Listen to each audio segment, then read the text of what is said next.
ଏହି ବିଶ୍ୱରେ ଥିବା ସମସ୍ତ ବସ୍ତୁ ଯେଉଁ ସବୁ ଦ୍ରବ୍ୟକୁ ନେଇ ଗଠିତ ତାହାକୁ କ'ଣ କୁହାଯାଏ? ଅପସନ୍ ଏ ବସ୍ତୁ, ବି ପଦାର୍ଥ, ସି ଦ୍ରବ୍ୟ, ଡି ବିଶ୍ୱ।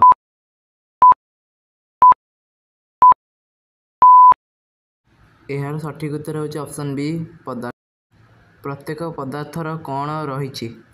ଅପସନ୍ ଏ ବସ୍ତୁତ୍ୱ ଆୟତନ, ବି ଆକୃତି ଓ ଆୟତନ, ସି ଆକୃତି ଓ ବସ୍ତୁତ୍ୱ, ଡି କୌଣସିଟି ନୁହେଁ।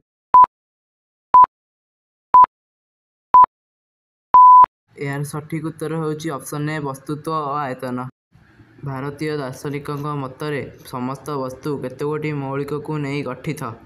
ଅପସନ୍ ଏ 3ଟି, ବି 4ଟି, ସି 5ଟି, ଡି 6ଟି। ଏହାର ସଠିକ୍ ଉତ୍ତର ହେଉଛି ଅପସନ୍ ସି 5ଟି। ଆଧୁନିକ ଯୁଗର ବୈଜ୍ଞାନିକମାନଙ୍କ ମତରେ ପଦାର୍ଥ କେତେ ଭାଗରେ ବିଭକ୍ତ? ଅପସନ୍ ଏ 6ଟି, ବି 4ଟି, ସି 3ଟି, ଡି 2ଟି।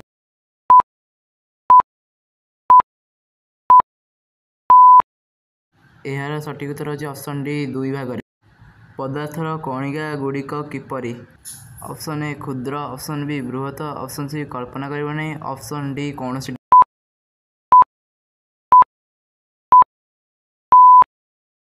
ଏହାର ସଠିକ୍ ଉତ୍ତର ହେଉଛି ଅପସନ୍ ସି କଳ୍ପନା କରିହେବ ନାହିଁ।